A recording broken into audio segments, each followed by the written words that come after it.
signatária, a deputada Érica Hilton, também versando sobre a redução do tempo de trabalho, prevê a redução da jornada para 4 dias por semana, com a limitação de 8 horas diárias e 36 horas semanais. Em sua justificação, os proponentes da PEC apensada aduzem que a origem da iniciativa está ligada à demanda dos trabalhadores por meio de mecanismos participativos, inclusive a petição do movimento Vida Além do Trabalho, apoiada por 800 mil brasileiros.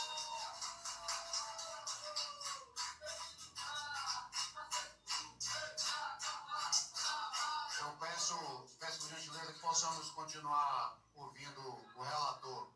Agradeço. Argumentam que a medida trará benefícios como aqueles indicados pela justificação da PEC 221 de 2019, bem como a melhoria na qualidade de vida dos trabalhadores, inclusive de sua saúde mental. Lembram que algumas categorias já conseguiram a redução da jornada em negociação coletiva, de modo que esse seria o momento de transformar essas mudanças em direito para todos os trabalhadores. Menciono o exemplo do plano piloto do Reino Unido, por meio do qual cerca de 22 empresas experimentaram a redução da jornada, sendo os resultados tão positivos que 92% delas pretendem continuar com a jornada abreviada. Dentre as consequências, destacam a avaliação positiva dos trabalhadores nos mais diferentes aspectos, o aumento da receita e a diminuição da rotatividade dos empregados. A matéria está sujeita à apreciação do plenário. Em 24 de fevereiro, fui designado relator da matéria. Em 4 de março, a Comissão de Constituição e Justiça aprovou o requerimento número 6 de 2026 da nossa autoria, a fim de realizar audiências públicas acerca do assunto. Foram convidados para a manifestação acerca das propostas o ministro do Trabalho e Emprego, o senhor Luiz Marinho, ouvido em 10 de março de 2026, o ministro do Estado da Fazenda, o senhor Fernando Haddad, cuja audiência é prevista para o dia 18 de março de 2026, foi cancelada em virtude da iminência da substituição do senhor ministro da Fazenda. Centrais sindicais, tendo comparecido em 24 de março de 2026, representantes da Central Única dos Trabalhadores, da União Geral dos Trabalhadores e da Central dos Trabalhadores e Trabalhadoras do Brasil.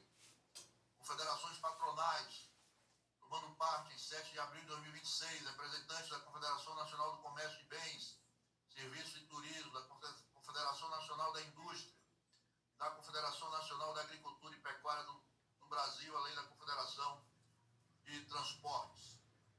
Na audiência pública, realizada em 10 de março de 2026, conduzida pelo presidente da comissão, deputado Leandro Manto Júnior, no âmbito da Comissão de Constituição e Cidadania, por ouvido o ministro do Trabalho e Emprego, Luiz Marinho, juntamente com sua equipe técnica. Em sua fala, o ministro defendeu a posição oficial do governo de que a economia brasileira suporta a transição imediata para 40 horas semanais, estabelecendo a escala 5x2, sem redução salarial. Argumentou que a medida vai ao encontro do clamor da juventude por qualidade de vida e melhora o ambiente do trabalho, diminuindo adoecimentos mentais e o absenteísmo. Negou que a mudança tem o potencial de quebrar a economia, lembrando que o país já absorveu reduções históricas de jornada no passado de forma positiva.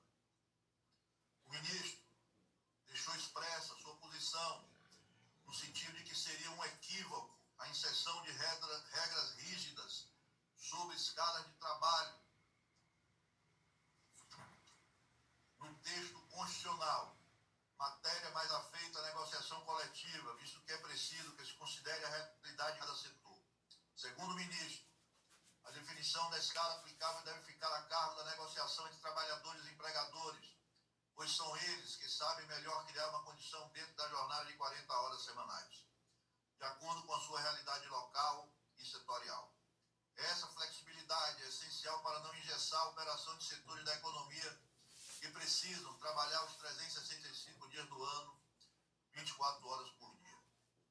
A senhora Paula Montagner, diretora de Estatística do Ministério do Trabalho e Emprego, apresentou um estudo técnico que demonstra que cerca de 14,3 milhões de seletistas, 33%, ainda operam na escala com apenas um dia de folga. Em contrapartida, de acordo com os dados do Ministério, cerca de 30 milhões de trabalhadores formais, 66,8% seletistas, já operam no regime com 2 dias de descanso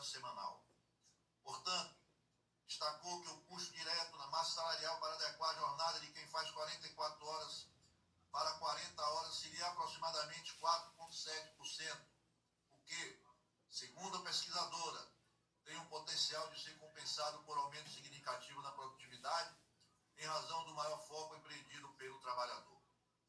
Enquanto relator da proposta dessa comissão, cobrei dado responsável, a fim de que a matéria não seja contaminada pelo populismo e pela demagogia.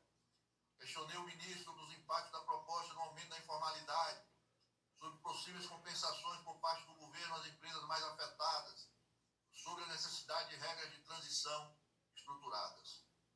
O deputado Reginaldo Lopes, primeiro signatário da PEC 221 de 2019, ressaltou que a sociedade já acolheu o modelo 5x2 e defendeu que o fim da escala 6x1 formalizará contratos de trabalho de milhões de brasileiros, trabalhadores.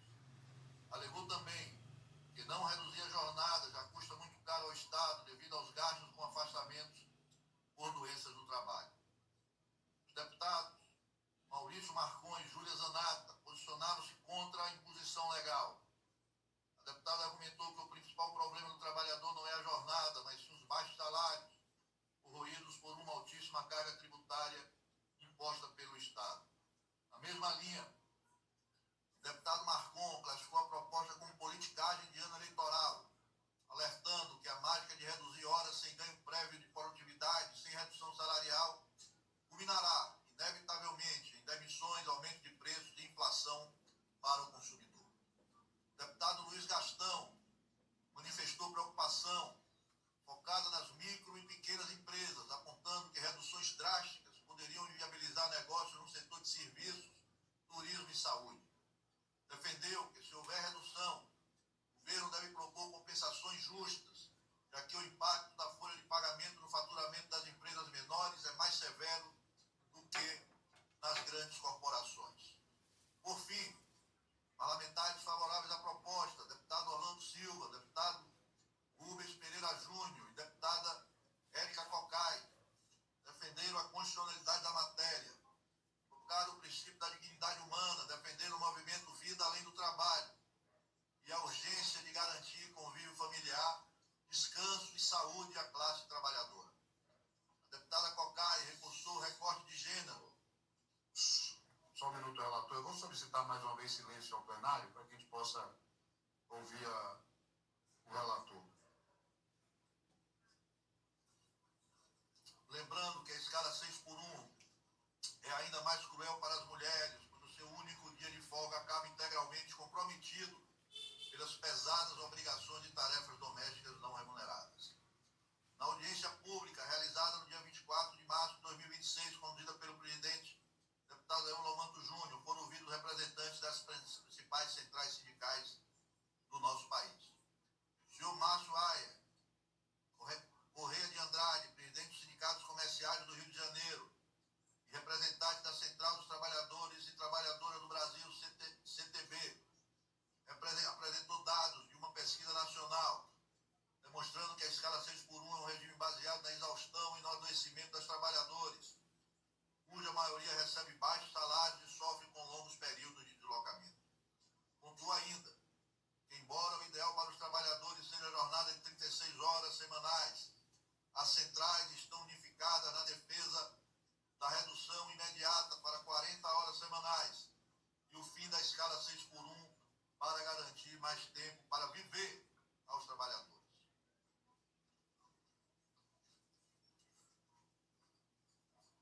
O senhor Valeir Ertli, secretário nacional de Assuntos Jurídicos da Central Única dos Trabalhadores, defendeu a redução da jornada de 44 horas para 40 horas semanais, sem redução salarial, e a implementação da escala 5x2, bem como que a questão da escala seja definida através da negociação coletiva, para que seja possível discutir as nuances de cada setor.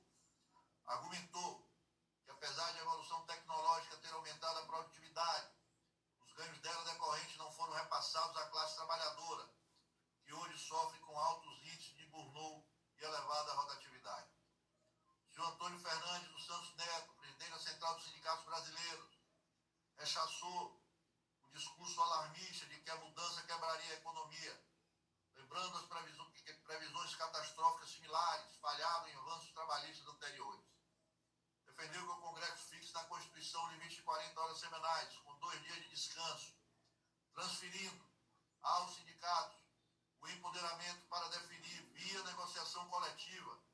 as escalas de exceção e as regras específicas para cada setor.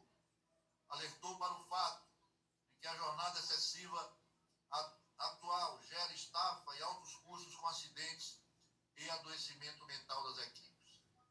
O senhor Francisco Canidé Pegado do Nascimento, secretário-geral da União Geral dos Trabalhadores, UGT, corroborou a unidade absoluta das centrais sindicais no tema e enfatizou que a redução traz dignidade, melhoria e melhora nos indicadores de bem-estar social. Citou exemplos internacionais bem-sucedidos, como o teste da semana de 4 dias no Reino Unido, que reduziu a fadiga sem perda de produtividade. Afirmou também que a redução de 44 para 40 horas semanais deve ser imediata e sem perdas salariais, contestando a transição de 10 anos prevista no texto original da PEC. Afirmou que não considera necessária a colocação da questão relativa à escala de trabalho no texto constitucional. Fiz uso da palavra, solicitando aos palestrantes que comentassem sobre a existência ou não de riscos associados a um possível engessamento das negociações coletivas derivado da alteração constitucional, os impactos prováveis nos micro e pequenos empreendedores e na necessidade de regras de transição, além da situação dos trabalhadores que possuem remuneração variável. Além disso, direcionei questionamento aos palestrantes sobre a posição defendida pelo ministro do Trabalho e Emprego de não engessar a definição das escalas no texto constitucional, priorizando a negociação coletiva. O senhor Francisco Canidé Pegado, da UGT, afirmou que não tem a necessidade do texto constitucional trabalhar com essa questão da escala, avaliando que o detalhamento dos dias trabalhados deve ser resolvido no âmbito desse fortalecimento da negociação. Na mesma linha, o senhor Antônio Fernandes, da CSB, ressaltou que o principal é definir o limite de jornada na Constituição, pois fixar apenas o teto de horas transfere a responsabilidade para os sindicatos. Adequar as regras à realidade de cada categoria. O deputado Zé Neto concordou com a priorização da jornada de 40 horas e a adoção da escala 5x2, aliado ao fortalecimento das representações sindicais, sugerindo também o avanço de políticas complementares, como a tarifa zero no transporte público, para impulsionar a economia e o varejo local. O deputado Reginaldo Lopes, primeiro signatário da PEC 221 de 2019, defendeu que a economia brasileira está madura para a redução de 44 para 40 horas, sustentando que a Constituição deve consolidar o fim da escala 6x1, tornando a escala 5x2 como a máxima e permitindo exceções via banco de horas e convenções coletivas. O deputado Alencar Santana argumentou que a atual reclamação empresarial sobre a escassez de mão de obra reflete as más condições de trabalho e perda de direito, sendo o fim da escala degradante um elemento para atrair os trabalhadores de volta ao regime formal seletista. A deputada Érica Cocai frisou que a jornada 6x1 afeta de forma ainda mais severa as mulheres, que enfrentam na prática uma escala 7x0, devido ao trabalho doméstico não remunerado. Destacou que a redução da jornada diminuiria os altíssimos custos da Previdência Social, com afastamento por transtornos mentais e acidentes, afirmando que o bem-estar e a felicidade provocam produtividade. O deputado Patrus Ananias invocou o direito fundamental do bem viver, considerando a redução para 40 horas um passo civilizatório indispensável que permitiria ao trabalhador o merecido convívio familiar, comunitário, religioso, lúdico e cultural. Por fim, a audiência abriu espaço para a participação popular, registrando o questionamento do cidadão Jordão de Oliveira Ferreira Cabral, enviado via debate interativo sobre a possibilidade de reduzir a jornada aos poucos, até atingir a marca de 36 horas semanais. Na audiência pública, realizada em 7 de abril de 2026, conduzida no âmbito da Comissão de Constituição e Justiça e da Cidadania pelo senhor presidente, deputado Eulio Manto Júnior, foram ouvidos representantes do setor produtivo e confederações patronais. Senhora Silvia Lorena Teixeira de Souza, representante da Confederação Nacional da Indústria, apresentou dados demonstrando que a redução da jornada sem adequação salarial pode elevar os preços ao consumidor em cerca de 6%.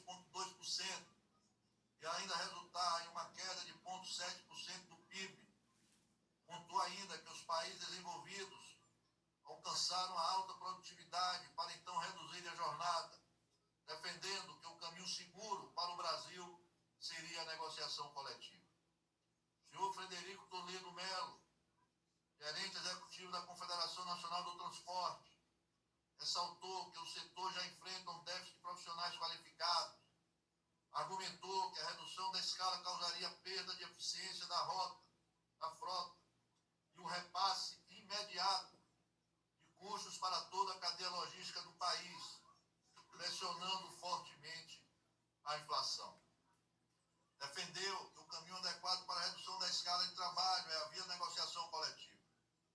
O senhor Roberto Luiz Lopes Nogueira, representante da Confederação Nacional do Comércio de Bens, Serviços e Turismo, destacou que a base do setor é formada majoritariamente por micro e pequenas empresas. Alertou que uma imposição legal rígida poderia obrigar muitos comércios a fechar os finais de semana ou acelerar a substituição de trabalhadores por caixas automáticos e plataformas de comércio virtual. Disse entender que a redução da escala deve se dar no âmbito da concertação entre os atores sociais por meio da negociação coletiva. O senhor Rodrigo Unguinei, do Amaral Melo, coordenador trabalhista da Confederação da Agricultura e Pecuária do Brasil, CNA, explicou que as atividades rurais são contínuas e muitas vezes remuneradas por produtividade, como pagamento por saca colhida. Alertou que trabalhar um dia menos resultaria na redução direta da remuneração final do trabalhador safrista, sugerindo em contrapartida a criação de gatilhos que condicionem a redução de horas e metas de produtividade. Disse entender que não há necessidade de se inserir na Constituição Federal uma escala uniforme para todas as atividades econômicas. Questionou os palestrantes, lembrando que em alguns discursos catastróficos, questionei os palestrantes, lembrando que em alguns discursos catastróficos, muito parecidos, foram feitos na Constituinte de 88, quando a jornada caiu de 48 para 44 horas, sem que as consequências negativas da economia se confirmassem. Ademais, indaguei aos empresários sobre se haveria ou não economia com a possibilidade de redução dos gastos gerados por afastamentos decorrentes de doenças ocupacionais e transtornos mentais. O deputado Lucas Redecker alinhou seus temores do empresariado, utilizando a indústria calçadista como exemplo para ilustrar que uma jornada de 36 horas causaria a redução da produção de milhões de pares de sapatos no país no ano, culminando inevitavelmente em demissões para o ajuste de custos pagos pelo consumidor final.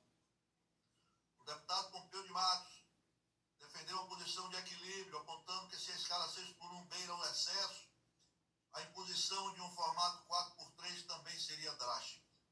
Argumentou, no entanto, que o avanço social é possível, lembrando que resistências empresariais semelhantes ocorreram durante a implementação de direitos históricos que deram certo, como o 13º salário e as férias. O deputado Patrus Ananias defendeu abertamente a fixação legal de 40 horas semanais. Discordou da viabilidade de deixar a questão apenas para as negociações coletivas, afirmando que o movimento sindical está muito fragilizado após a reforma trabalhista, e criticou a falta de tempo da classe trabalhadora para exercer a convivência familiar, comunitária e religiosa. Por fim, a deputada Érica Cocai rejeitou a tese de que a medida inviabilizaria os negócios, frisando que a atual estafa dos trabalhadores estaria gerando altos índices de acidentes de trabalho, absenteísmo e sobrecarga na previdência social. Ressaltou que o ganho de produtividade está ligado à felicidade e bem-estar do empregado e condenou a realidade de mães e pais que são obrigados a sair e voltar para casa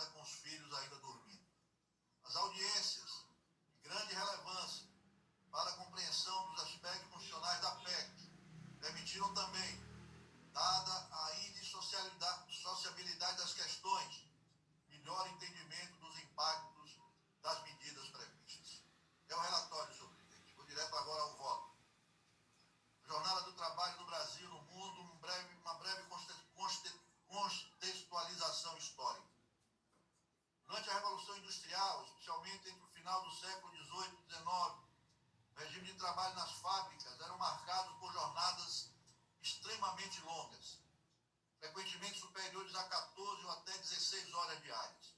Homens, mulheres e crianças eram submetidos a condições duras, insalubres e perigosas, com pouca ou nenhuma proteção legal. O trabalho infantil era amplamente utilizado porque crianças eram mão de obra barata, mais maleável e podiam operar em espaços reduzidos dentro das máquinas. Relatos da época, como os investigados por comissões parlamentares britânicas, descrevem crianças exaustas, acidentes frequentes e rotinas que começavam antes do amanhecer e terminavam à noite. A ausência de regulação refletia uma fase inicial do capitalismo industrial, em que a lógica predominante era a maximização da produção com custos mínimos de trabalho. A partir do século XIX, esse quadro começou a mudar gradualmente, com o surgimento de movimentos operários, sindicatos e pressões sociais por melhores condições de trabalho. Um marco importante foi a aprovação de leis como o Facto ACT de 1833 no Reino Unido, que limitou o trabalho infantil e estabeleceu alguma regulação da jornada. Ao longo do tempo, consolidou-se a ideia de que a jornada deveria ser limitada, sintetizada na famosa reivindicação 8 horas de trabalho, 8 horas de descanso e 8 horas de lazer.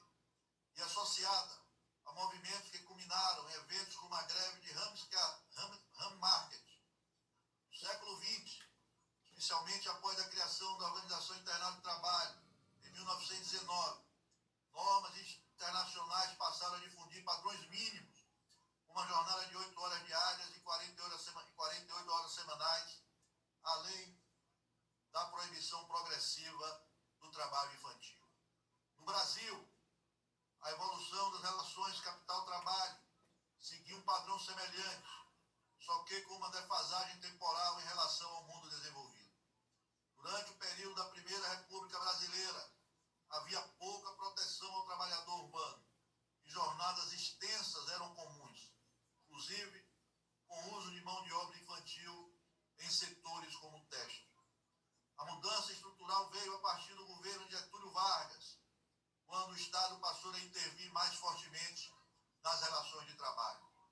A criação da consolidação da Lei do Trabalho, CLT, aprovada pelo Decreto-Lei número 5.452, de 1º de maio de 1943, estabeleceu o limite de jornada de 8 horas diárias, descanso semanal remunerado, férias e outras garantias, institucionalizando o modelo de proteção trabalhista inspirado em experiências europeias.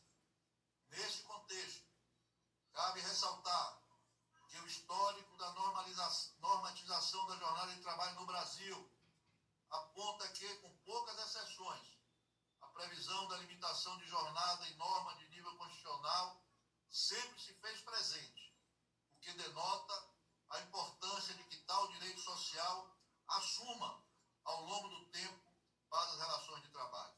Assumiu ao longo do tempo para as relações de trabalho.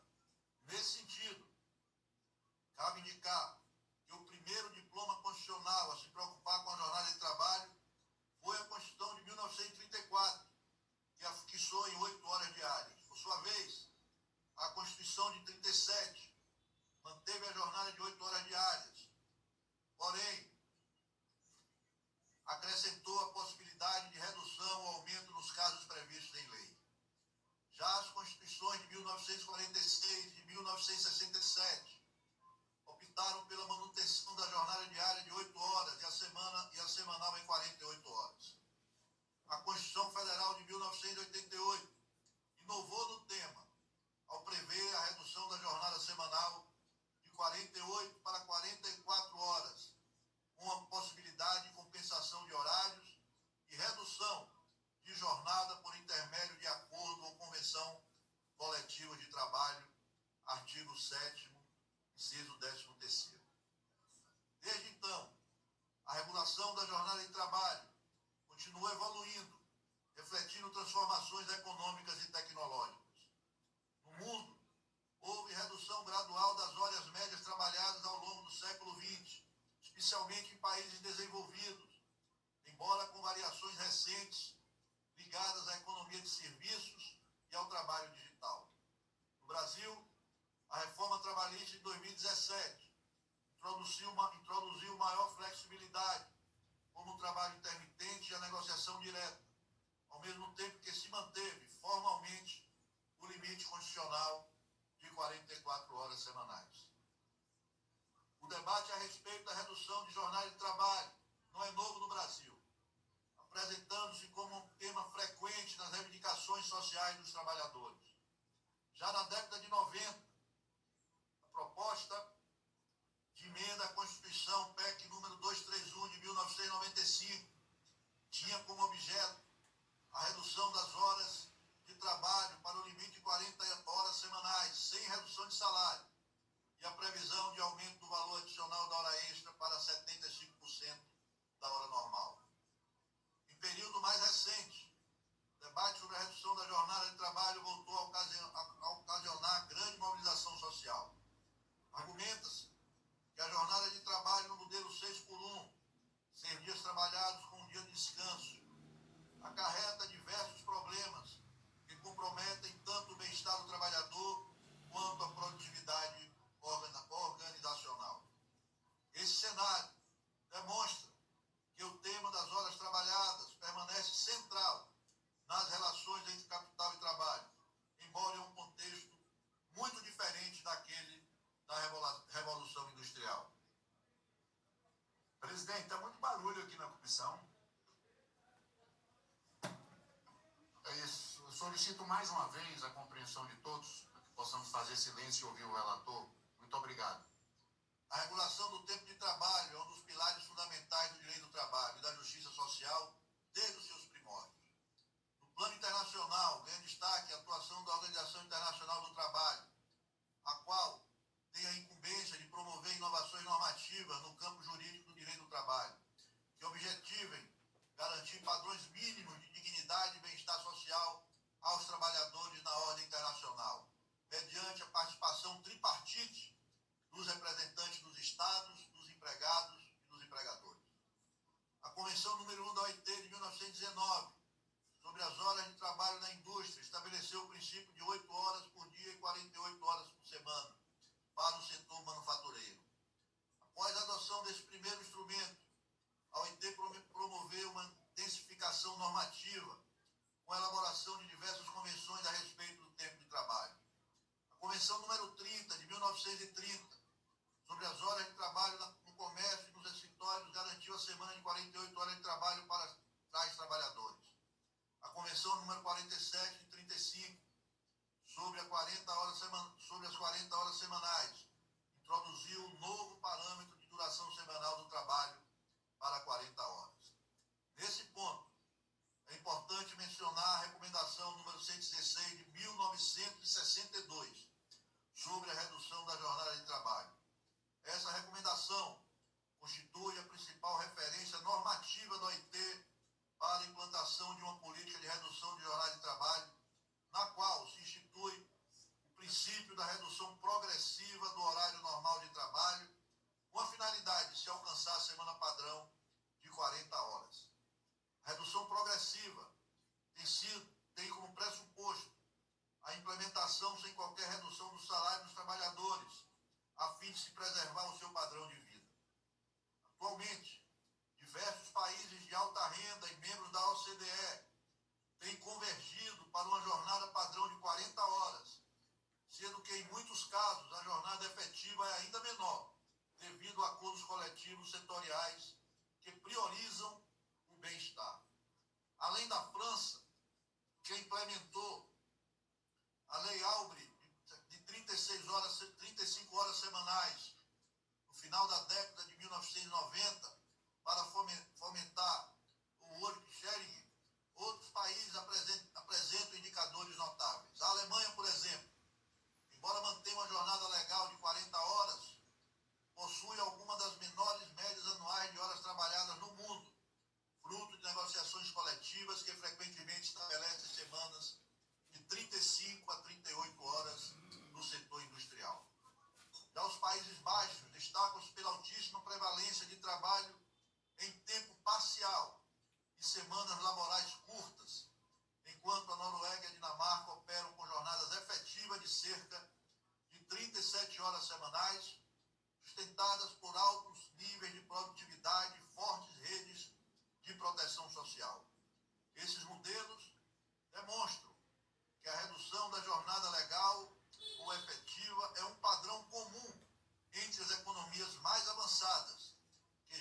atingir uma elevada produtividade para garantir a qualidade de vida.